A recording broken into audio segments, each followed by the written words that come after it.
Hey guys, Angelo here, and if you're wondering what TT stands for in the video title, that just means Tip Tuesdays. I decided to shorten it just so the video title could be a little bit longer.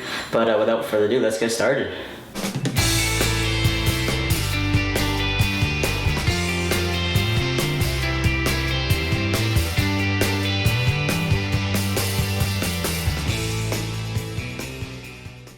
Okay, so today I'm going to be covering one of my topics that I've been looking to cover for quite some time now, but I feel like now is the right time as 2015 is kind of coming to an end, and 2016 is going to be kicking up real quickly.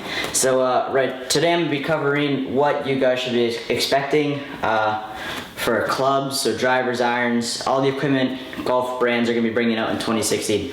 So first, I'll start off with Nike.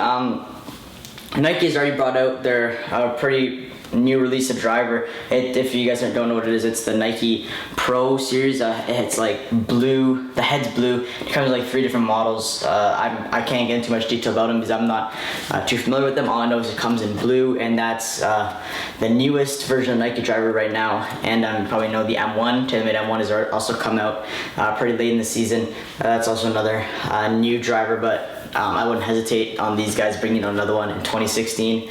I feel like Nike is bringing out some more new irons and using that kind of photo blue color that they like to use. It's really nice blue, but I just feel like it's a bit overkill on quite a couple of their products. But it's my opinion.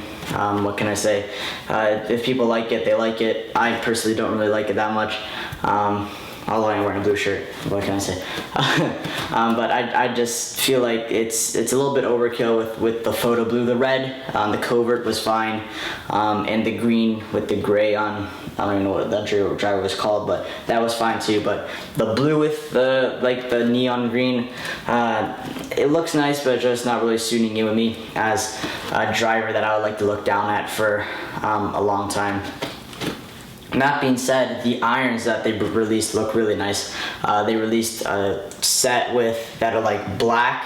They're kind of like a mix between a muscle cavity and like a cavity back, so they're a bit thicker. So for the like the average to high handicapper golfer, but they're really nice. They're black with kind of that blue Nike swoosh. That looks really sharp. So can't say anything about the irons that they released. But in 2016, I think Nike is gonna release another new driver. Gonna have green in it, I believe, but I don't think it'll have blue. I'm gonna say it's gonna have. I think they're gonna go back to something pretty classic, like a black. I feel like they'll go back to a black and then maybe release something with another crazy color. I'm not completely sure, but that's my prediction. And then with their irons, I think they're gonna stick with their series that they're developing right now and just kind of build off that. So probably incorporate that photo blue into it, and maybe make the irons all black. I don't know. I just feel like that's what they're kind of leaning towards right now. So with TaylorMade, I feel like they don't hesitate on releasing drivers. So I think they're gonna probably release three drivers next year at the least, because they released 3 this year, and yeah, I'll say around 3 next year as well. I've seen them release 4 drivers in 1 year before, and that's pretty crazy. So 3 drivers this year or next year. And with their irons, I feel like they're gonna try and build off of this RSI, PSI development stage, because that's what they tend to do with a lot of their products. Although I do know that a lot of people actually kind of miss the True Preferred series that they had developed with the muscle backs, the cavity backs, and the muscle cavities, that kind of individual series that they had. But with the RSIs, those target any kind of golfer, good to the higher handicapper. Anybody can use those clubs. Same goes with the PSIs. So those are all good clubs, but I feel like some people are kind of missing the True Preferred series that they have released.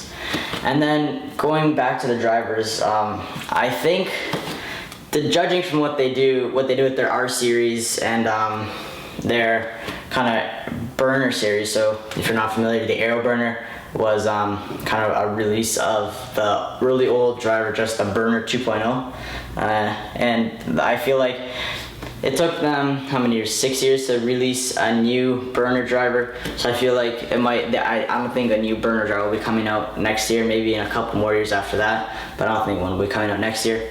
I do think though that they'll be continuing the M series and the R series. So I think there might be an R17 and an M3, just judging from their gap progression. So I don't think there'll be like an M2 and R16, R17, M3.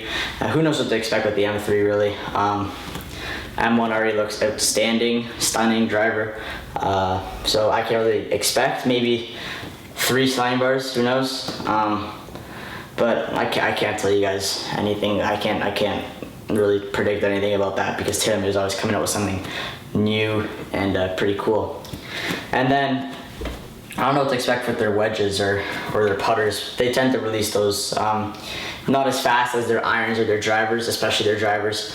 But yeah, I'm not gonna get too much in depth about the wedges and putters. Next, I'll go to Titleist. So Titleist this year only released their 915 driver series, so the D2, D3, 915, and also their 716 AP2s and AP1s with the tungsten weighting. And Titleist typically tends to kind of release one product every year, and the drivers every 2 years, pretty much. Actually, the irons every 2 years too. So I would be expecting a new driver next year, but not a new iron next year. So with you guys that got the 716s, I better get used to them if you don't like them, because you're gonna be sticking with those for a while until you wait for the next Titleist irons to come out. And then Ping. Did I already cover Ping? No, not cover Ping. Ping G30 driver released this year, the turbulator technology on the top of the head. Ping tends to be pretty steady with their release. I wouldn't say that they're bringing out too much stuff. I can't predict what they're gonna do. Number one, I don't follow Ping a lot, but number two, I don't really see a lot of people playing Ping in the first place. So for you guys that are playing Ping, I can't tell you what they're going to be releasing. Probably something very similar to the technology that they're using right now. They tend to be all the drivers that they release tend to be quite similar, just with a slow progression, with the innovative technology that is released over the years. But I wouldn't expect too much from Ping. From Cobra, I think Cobra is really becoming an up-and-coming brand because of Ricky Fowler, and that is because they released their new their Cobra King Cobra Pro LTD driver, and that's really cool. One of the coolest drivers I've ever seen, because you can actually pull the bottom out of it and look inside the driver, see what kind of technology is inside it. But their irons are also really nice, black irons. They come in blades, muscle backs, and then you have the cavity backs for the average golfer. But overall, guys, those are the big golfing brands, I would say. So yeah, guys, this is a video. Thanks for watching. Hope you enjoyed it. Leave a like below if you agree with one of my predictions, and state what you think is going to happen in 2016 if I haven't covered something that you were thinking of. So yeah, guys, thanks for watching. Have a good day. Bye.